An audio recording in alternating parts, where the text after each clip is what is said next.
Hello everyone. I'm going to stick my neck out once again and continue to report on this radiation that's spreading across the United States. Now I wanted to point out some things that I have found out recently. When you look at this map and you look at these levels, and of course, you know, that's not too bad. That's kind of coming down. That one's kind of bad. You can see over here on the East Coast. That's strange. Now, sometimes when I see what appear to be normal counts, they seem to have additional data, like maybe they've just been put online or whatever. They say they're updated as of today, but if you look at the places around them, it doesn't really bear up. See, this is at a high of 270. Actually, it looks like things are cooling down just a little bit from earlier today. But these numbers have been changing, and they have been, some of them, over a 500. Now, I want to point a couple things out. First of all, if you look at the radiation network, you see the numbers are nowhere near as high. These monitors are detecting alpha and beta particle decay. It's not the same thing as what this one is showing, which is the gamma radiation, the dangerous radiation, the ionizing radiation.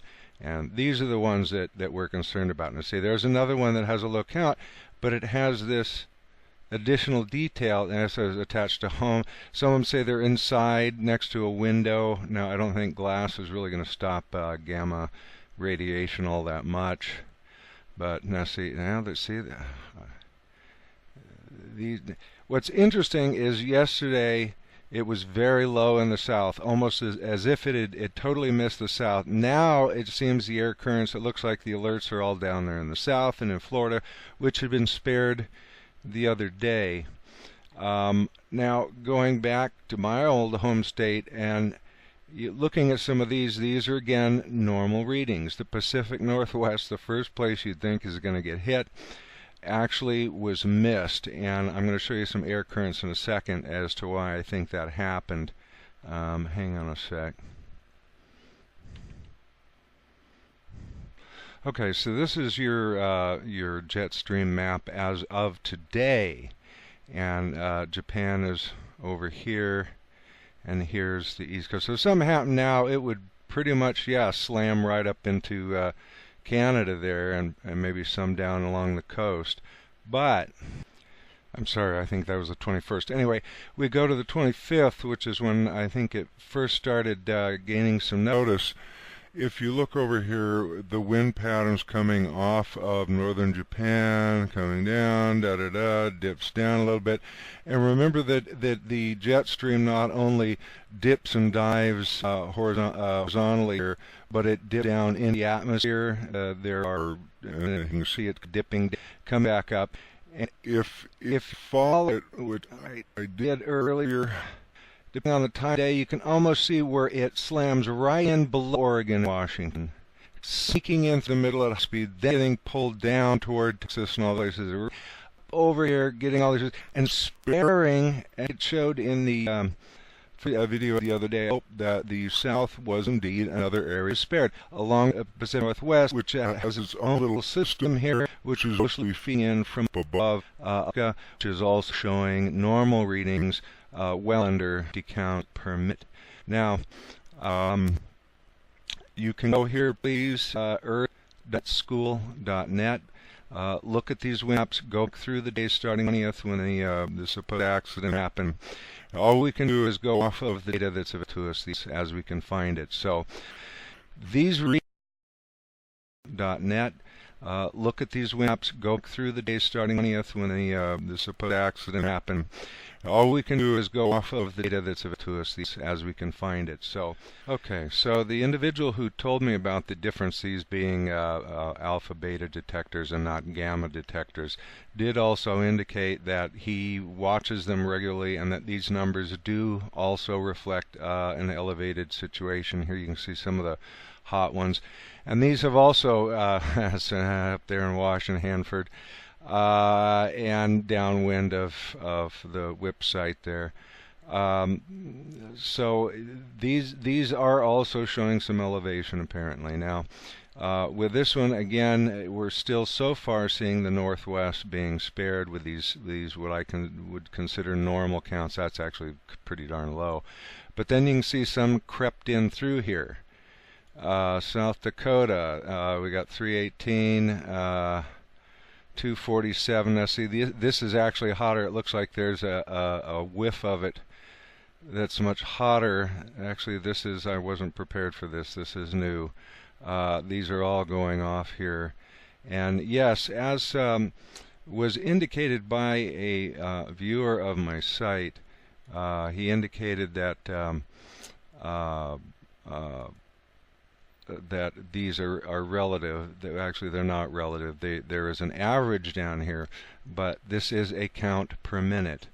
And these are, as far as I can tell, accurate. So either they're accurate or someone's hacked into this system and is playing a game on them. Now, if so, I did do a little looking around, and of course the only people who are reporting on this so far are getting kind of blasted. KB, we all know who that is. However, the fellow, at least Sonny Smiling, was nice enough to come back and admit, okay, well, you know, he had to kind of admit that, you know, the guy was justifiably upset. Now, I have to also point out that even the moderator of the site has pointed out that today's map is concerning, and this was posted on the 25th.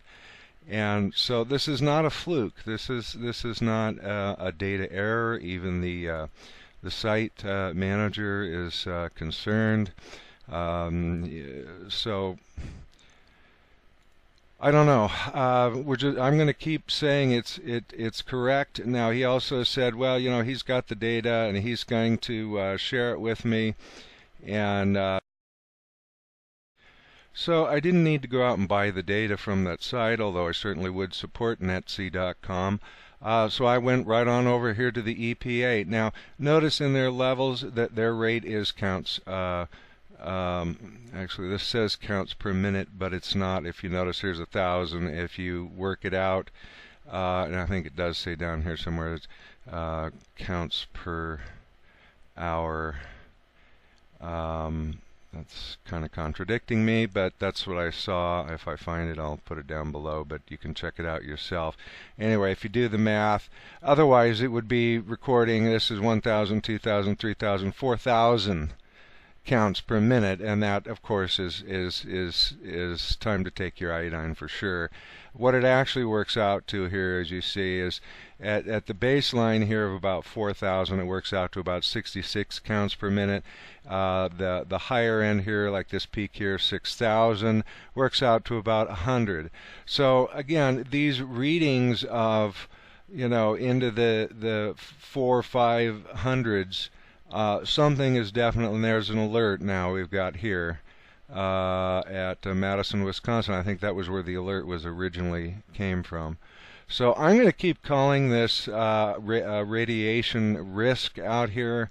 You know, yeah, there's not a lot we can do about it, but on the other hand, there may be. Any of you who know about John Hutchinson's work, you may not know, 3 different times his work has been confiscated by Germany, the United States, and the Canadian governments, and he was told not to reveal anything, although some of it we've seen in documentaries that were done before it was confiscated.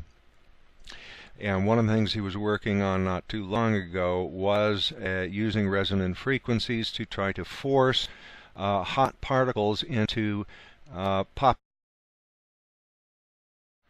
So you send the wife and the kids up to the parents for the weekend, you drive a truck down the street, you zap the resonant frequency and basically neutralize all of these hot particles that are sitting around. Yeah, it's going to cost money, but the alternative is to let all the health system make tons of money off of future illnesses. And if John Hutchinson thinks this can be done, you know that our military has vastly developed whatever he was working on back in the 70s. So peace out to everyone. Take care. Do whatever you can to stay safe.